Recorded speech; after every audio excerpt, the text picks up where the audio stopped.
Brethren, the battle is in the mind. Our thoughts have to be subject to Christ. Our thoughts have to be permeated by the Word of God. Brethren, you know what Paul's been doing? Think with me. He's been holding up the Gentile to your thinking, to your analysis. He puts it before your thoughts. So that you can analyze this. You can look at it and you can say, okay, yes, the Gentile is futile. And then you hear a message like was preached several weeks ago on the futility of the mind. And you begin to look at, wow, we were like that. We were futile. Everything we gave our life to, it was utter futility. And so we begin to think that way. Anytime there's this temptation to go back to the world, go back to the temptations of all this stuff that ensnares, we can think logically.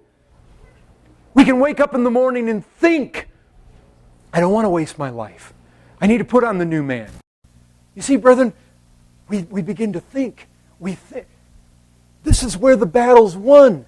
I can guarantee if there are any of you that are claiming to be Christians and you're floundering around in life, you're not thinking right. The truth, you haven't learned Christ. You have not thought about Christ right. You have not learned Him right. Something's defective. Brethren, when it's constant, when you're filling your mind with the Word of God all the time, thy Word is truth, brethren. That will be sanctified by that truth because that truth permeates the mind. It affects the way we think. People who, look, that truth comes in and it sets us free because it starts to grip us and it constrains us and it drives us in directions that are right and that God approves of. Brethren, this is it. This is how you put the old off. You stop thinking like you used to think. Actually, how's the old man driven? By corrupt desires. And rather than being driven by corrupt desires, you begin to be driven by truth, by a mind that really thinks, by a mind that sees things straight. Brethren, when you begin to size up the fact, we talked about this before. Brethren, there's a way people live when they begin to realize, wow, my life is short, I only get one shot at this, and everything I do here matters, and I'm going to stand before Christ one day and be judged for it.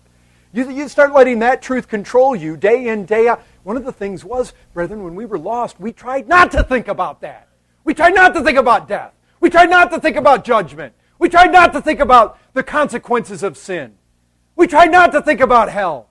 We didn't want to think about it. But brethren, our minds have been enlightened now. We can take truth and we can think, wow, you know what? I never found that sin was ultimately gratifying when I was lost. I never found that it ultimately accomplished and gave me what it promised to give me. I never found that it really produced happiness in my life. What are you going to do now? You're going to stop thinking that? You're going to stop thinking about the futility that Paul... See, Paul is laying this out so that you can examine this and you can say, yes, that's exactly how my life was. It was greedy with all this sensuality, and I was hard, and I was calloused, and I was alienated from the life of God, and yes, I see it's all true. And now you start thinking, well, wait a second. Jesus came into this world, and they called His name Jesus because He was going to save me from my sins. And you start thinking, He came into this world to deliver me from this present evil age. And you start thinking, there is an immeasurable greatness of power in me. And you start thinking, and you know what? If I don't have holiness in my life, I read somewhere in 2 Timothy that I'm not a fit vessel for the Master's use. And so if I really want my life to be profitable, there needs to be holiness here. I need to be striving. You begin thinking and you begin meditating. You know, the Apostle John puts it this way. We don't know what we're going to be. But we know this. We know that when we see Him, we're going to be as He is. And he says that everybody that has this hope purifies himself. Well, now what is the logic of that? Well, the logic is this. Look, if I believe that He saved me to present me holy and blameless before Him, if I believe that He came into this world to break the power of sin in my life and to free me up to be zealous of good works, if I believe that there's a day I'm going to have to stand before Him and give an account, if I believe that He is the very image of beauty, if I believe that the very pathway to usefulness in this life lays down this, and I'm thinking this all the time. I'm thinking. We have to think Think, brethren, think about what happens in the mind of someone who learns Christ, who hears Christ, who's taught of Christ. What happens? Well, he looks. He looks, he contemplates, he thinks. He thinks about what he's learned and he says, this is really important. This is the most important thing I've ever heard. This is everything. This is truth. Not just that, yes, there are other things in this world that are true, but this is the truth. I have found something that is the truth. I have found something that is beyond every other thing to be found. I'll let everything else go rather than to let this go. I'll sacrifice everything as long as I can have this one I've learned about. The message of Christ, it begins to grip him, it holds him, it captures him, it permeates his thinking. Brethren, when you wake up in the morning, you think about how precious Christ is, when you think about how beautiful he is, when you think about, I want to draw close to him some, I want him to speak to me today. I want to know of his presence manifestly in my life. I want to feel it. I want to know the joy of it. I want to know the burning of it. But I realize this. There are things that I can do in my life that can hinder that can grieve the Spirit, that can cause it. See, you're thinking, and I don't want that to happen. I'm going to seek to live pure. I'm going to seek to, and all the time we're being driven from the inside. We're being driven by truth in the inner being. We're being driven by the way we think. Brethren, this is the heart of the matter. This is it. This is why the Scriptures are so absolutely critical to your life. Brethren, I'll tell you this too. If it is the image of God, after the likeness of God that we've been created, if this is true, you wake up and you realize, God saved me. I am a child of God. He begets me and puts His image in me. Can you even imagine what Peter said? We're possessors of the divine nature. That is one of the most staggering. That is staggering. We're a possessor of the divine nature.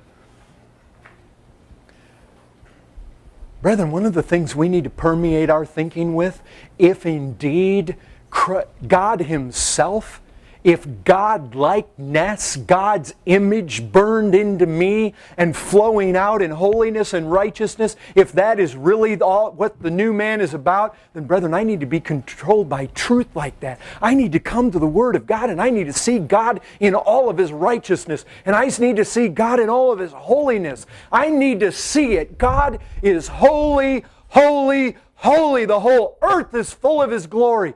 Brethren, that will not capture your soul if you're not in this book. And I mean prayerfully, and that makes a difference. You're in the Word and you're praying it in. God, show me. God, teach me. Show me yourself. You begin to let that fear of God rush in and grab hold of you and God in all of His glory, and you see His holiness. Brethren, holiness. I'll tell you this. The theologians try to explain it. God being holy, there no doubt it contains a reality of purity, of being separate. But you know, everybody struggles with it. And I think the closest way you come to understanding what holiness means is simply to look at God.